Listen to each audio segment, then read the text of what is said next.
and welcome to my channel In Search of Wonder. My name is Anne and this is my weekly reading vlog.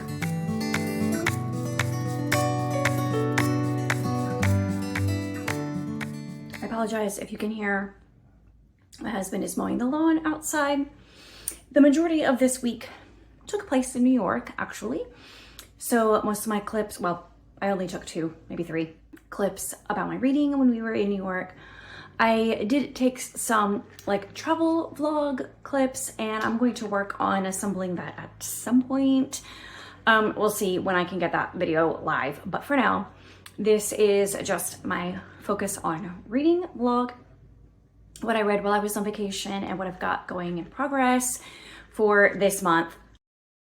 So that's what you will find in this weekly reading vlog here. So I'll get started with the clips that I took earlier this week and then wrap up with a final update on where things stand as of now, which is Friday night at almost 7:30 in the evening. Hello, it is Thursday morning already and I have not had a minute to film a clip for my weekly reading vlog because we've been on vacation. So we've been in the car or on the train or on the subway or busy doing things. We have had some time at our little Airbnb here in the evenings a little bit. But one of the nights I was just so tired from all the walking we did during the day. I went to sleep. I had intended to do a little bit of vlogging, but nope, I just went to sleep. So this morning we're about to head out and go to Sleepy Hollow, New York. But right now we're not quite ready to leave, so I'm going to give a quick update on my reading. So I've managed to do some reading the past couple of days when we were in New York City and we were busy in the city. I haven't done as much, and because I did not bring my Kindle with me, I was limited in what I could read, you know, like on the subway or whatever. So I brought with me like a little, you know, paperback by Elizabeth Mansfield, a Regency romance, and I'm about halfway through that and I'm liking it better than the other 2 that I've tried by her so far. So we'll see how the story concludes. I mean, there are some iffy aspects to it, but we'll see. But I'm enjoying it. It's fun so far. The only thing is it's a little bit embarrassing to read like on the subway or something because the cover makes it look like, you know, a bodice ripper or a smutty sort of book, but it's not at all. Like, it's a clean Regency romance. So that's a little awkward, but you know. I was doing very well keeping up with The Count of Monte Cristo up through the past couple of days, as well as the David Brainerd diaries, which is getting to a really interesting place in the story where he is ministering to the Native Americans. And in these diaries, he's just very transparent about his heart and what he's learning from the Lord and where he's failing and where he longs to be spiritually. And you can just see God working in him and taking him through the sanctification process and just maturing him step by step, little by little, every day. And it's really, it is a little bit repetitive because he has to learn kind of the same lessons over and over again, but aren't we all the same way, right? So it is very interesting to get a really inside peek into his spiritual journey and to be challenged by it and encouraged by it. And I've also read some in Pride and Prejudice as well. Yes, I did lug all those books with me. And yes, I'm reading them whenever I'm in the car, whenever I have a spare moment. Anyways, enjoying Pride and Prejudice, of course. And I had read about half of The Lady's Guide to Marvels and Misadventures, but then I just haven't had time to read something from everything. So I haven't picked that up in a couple of days. But today is a slower paced day where there's going to be more driving, less walking and seeing and stuff. I mean, we're going to be walking and seeing and stuff, but there's going to be more downtime. And then tomorrow will be a travel day. So I'm hoping between today and tomorrow to get caught up and then finish something or other. Like I just need to finish a book. That's like, I'm kind of at that stage where it's like, yes, I'm reading all of these books and I'm enjoying all of these books, but I would like to be done with something. So I'm not done with anything yet. Got what, 5 books in progress and not a single one of them is done. Anyway, so that is what I am doing. And it looks to be a beautiful day. Currently at the moment, I am in Greenwich, Connecticut, and in this little neighborhood in an Airbnb. And it sounds like somebody is playing tennis somewhere. It's kind of what it sounds like. I don't know. And I'm looking forward to Sleepy Hollow And not just because of the whole Washington Irving connection and, you know, the early American short story idea, but because it just looks like Sleepy Hollow and the adjacent town, Tarrytown, they just look like really cute little places to explore. And it's not the favorite thing to do of anybody except me and my family. So hopefully they're able to survive the day. I mean, I went to a Yankees game yesterday for them. So it's a trade-off, right? Anyway, so hopefully we have a lovely day, and I will see you next time. Bye.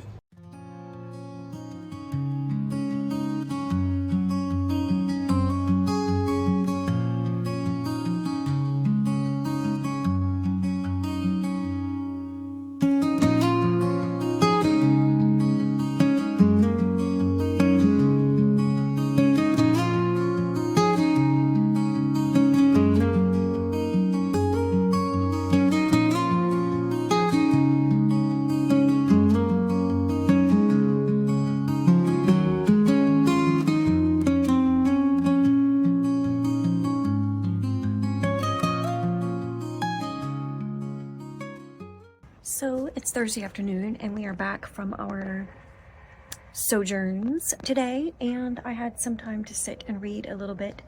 It's a very pleasant afternoon. It's not exactly warm, but it's not cold either, so it's comfortable. And I realized I was reading, see if I can set my phone here. Ugh. I did have it just right. Okay, good enough. Anyway, I was reading David Brainerd in the car on the way back here, and I remember there were a couple of things I wanted to mention about this one. First of all, the area that he is traversing in this book that he goes around is the same area that we have been in this whole week, or close to it. Some of it's farther north than we are, but others are in the area, or, you know, not too far from where we are. So that's kind of cool.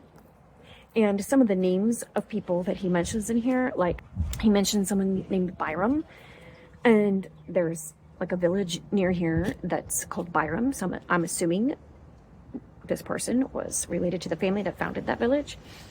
Anyway, very interesting connections all the way through reading this. There was something else that I wanted to say that I had, I wanted to say that I wish that there was more biographical information here, because this being his journal is very much all of his inner thoughts and his spiritual struggles and what he's learning spiritually. And there's just quick mentions of people and places or travels or this, that, or the other thing. And I find myself just wanting to know more. Plus, he mentions, you know, doing this, that, or the other thing, but there are no details. So all I'm getting, well, I say all, it's a lot, but I'm getting his inner life, but not his life, if that makes sense. The actual story of his life. So I would love to read a biography of him. And it mentions in the notes, it says, please see his letters or his narrative, but they're not in this book. So I don't know if there are other editions of this that actually, sorry, there's landscaping companies going over there making a lot of noise. I don't know if there are other editions or books that have like his letters and other things that he wrote down. This is just his diary as far as I can tell. So I'd be curious to read those and to read a biography. So anyways, I think more than halfway through here at this point. Yeah, so that's good. Making good progress in that one. Also, I just wanted to show real quick. When we were in Sleepy Hollow, my souvenir was, of course, this. It's just the Signet Classics by Penguin Random House edition of The Legend of Sleepy Hollow and Other Stories by Washington Irving. But I thought, it came from Sleepy Hollow, so it seemed like a good souvenir to get. And we listened to Sleepy Hollow and Rip Van Winkle on the way up, and I really enjoyed his narrative style and the descriptions. Like his description of Ichabod Crane in The Legend of Sleepy Hollow was just like perfect. It was like he was describing this person from head to toe, and like the picture was developing with every phrase that he said, and in my mind's eye I could perfectly envision the man that he was describing, which is not often true. Like a lot of times when an author is describing a person, I'm like, I have a hard time putting all that together and creating an image in my mind, but that was really easy to do. So anyway, that is my most recent update, and I will see you again, hopefully. Bye. It is now Friday evening, and we are home, and we are safe and sound, and we had a wonderful trip. And I'm so thankful that we all stayed well. If you remember last week, that was a prayer request of mine because some of us were not feeling well. But by the time we left on our trip, my older son had gotten much better. He was almost back to normal by the time that we left. And my husband and my younger son were just like on the verge of not feeling well, but they managed to stave off actual sickness and were actually healthy for the majority of the trip. So that was good. And we all enjoyed ourselves and had a great time. So thankful for that. And I will post a video, I don't know when, soon hopefully, with details of our trip and just a little bit of a travel vlog. But today I'm just going to focus on finishing up the reading. I did finish reading A Prior Engagement by Elizabeth Mansfield, and this was from a stack of books that my sister had given me that she was cleaning out. And I wasn't sure if I liked Elizabeth Mansfield as an author or not. I couldn't remember reading her before, but I do like Regency romance. So my sister gave me her stack that she was getting rid of for me to see if I liked her or not. And, you know, she's like, well, you just read them, and if you don't like them, just get rid of them. So I've been kind of slowly working through them. This is the third one, and each one, like the first one, I really strongly disliked. The second one was okay, but I didn't love it. And then this one was kind of similar. I enjoyed the story better than I had the previous two, the actual way that the plot progressed and the characters and everything.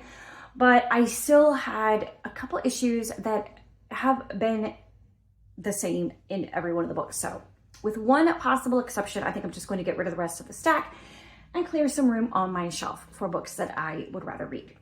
Now, this one, A Prior Engagement, one of the issues was there are just some anachronisms in the story, and there have been, not only in terms of the way the characters dialogue in the story, the things that they say and the things that they talk about, some of the things that they do as well. But in particular, in this one, as you can see, our main character, she's playing a violin.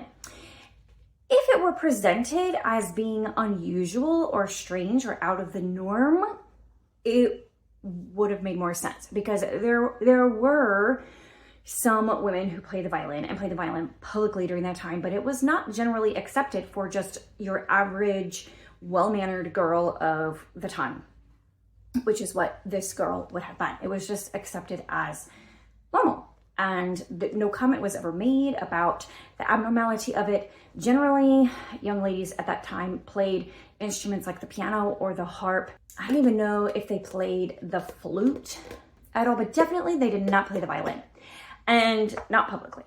And if they did, it would have been remarked upon. It would have been considered unusual and perhaps even not quite appropriate. It would have created a stir, it would have caused gossip. It didn't do any of those things in this story. It was just accepted as something that a girl would have done at that time.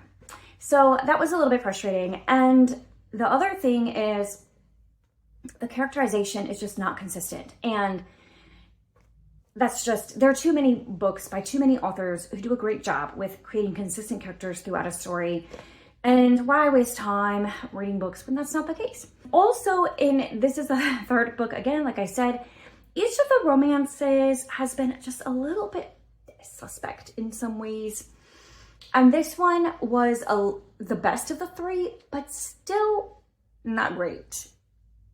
So yeah, I don't need to spend any more time talking about it, but it wasn't my favorite. Now, it was clean as far as that goes. There was, you know, nothing objectionable there. It was fine. But there are better Regency authors, in my opinion. So now, this ridiculous stack is what I am currently reading, which is crazy, because normally I do have 2 or 3 books going at a time. I have 4 currently, I did have 5 until I finished that one. And this is just ridiculous, especially because of the length of them. So let's quickly run through these and I'll just give you a little status update on where I am with them. With The Count of Monte Cristo, I'm rapidly approaching the 50% mark, which is great. And staying on pace with this story and really enjoying it. The plot is thickening, as they say. It's starting to pick up speed again after spending a little bit of time developing stories with new characters and passage of time and everything to get to the place where the actual plot can continue its development. So it's interesting. I am enjoying reading it. It's just long, so it takes time. I'm reading it probably on an average pace of 15 to 20 pages a day, I would say. Some days not reading, but then trying to make up for it on other days. So sticking with it.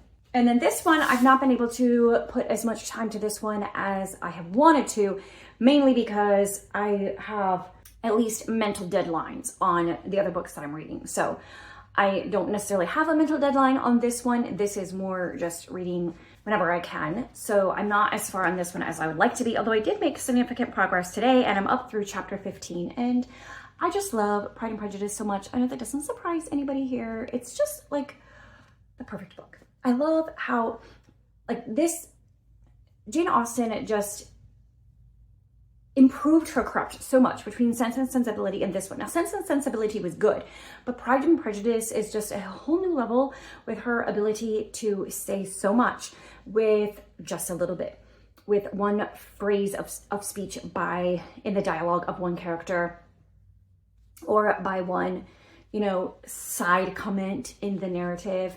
And she just says so much. It is very often heavily ironic or even sarcastic. And the zingers, it's the best. I really enjoy this. I'm buddy reading this with Charlene, and we've had some fits and starts due to different things. Normally this sort of book I would finish within a week, but it's taking me a little bit longer than I expected. But I'm hoping to finish this one in the next couple of days because I have another one I need to replace.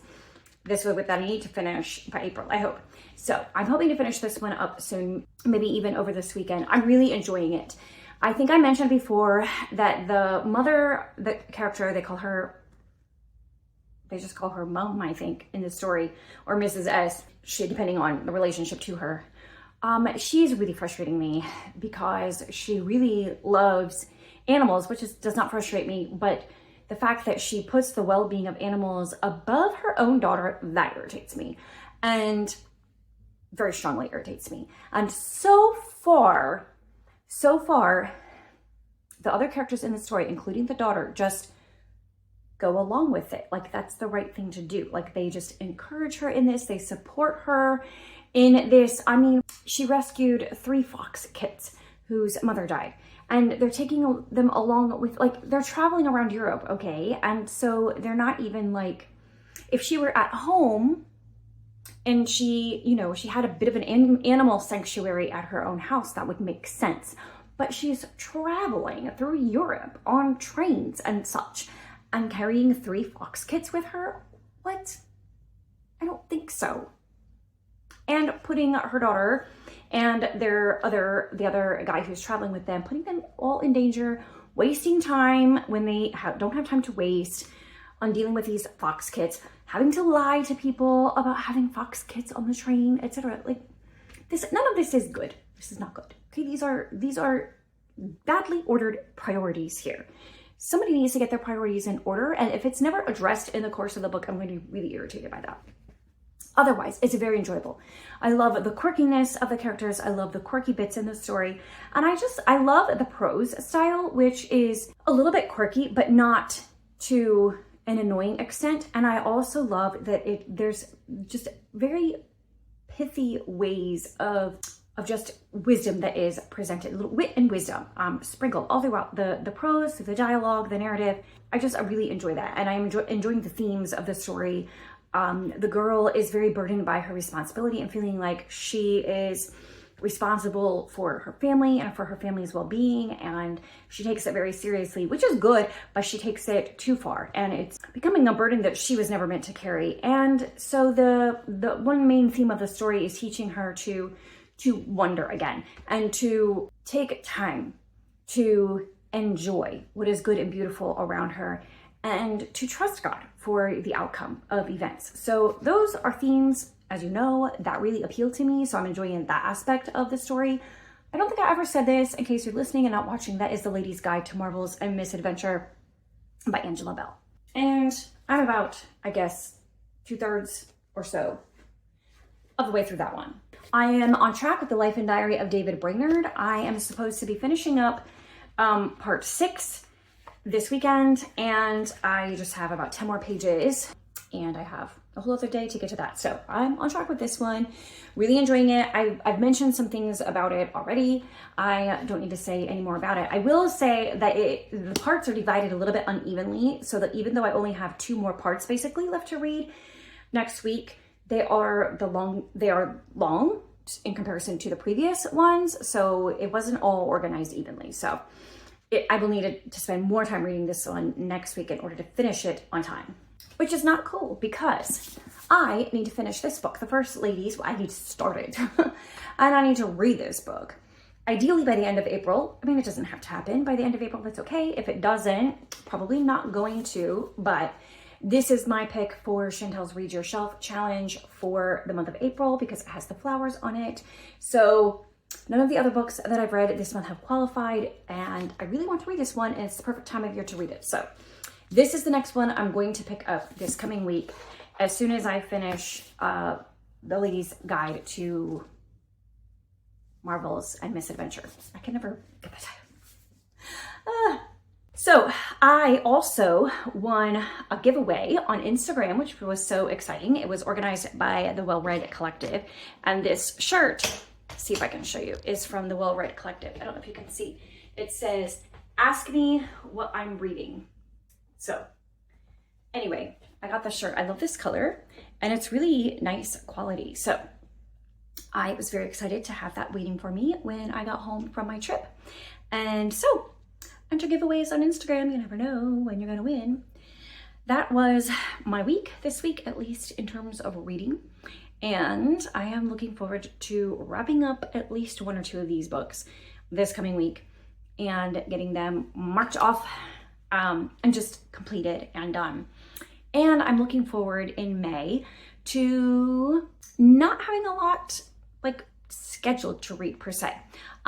So I have another video maybe this week, maybe Friday this week, with my plans for May reading and let you know what I plan for that. And yeah, that's it for this time. So let me know in the comments how your reading has been going this week and any thoughts you have about any of the books I read and what I said about them. Keep the conversation going in the comments below, and I look forward to chatting with you, and I will see you next time. Bye. Before I go, it is time for me to click and spin and find a new channel for you to subscribe to if you haven't already. So here we go.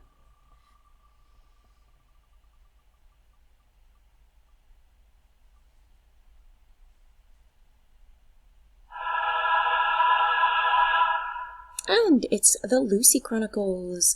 Lucy is such a fun channel. She is unique amongst us booktubers because she's very extroverted.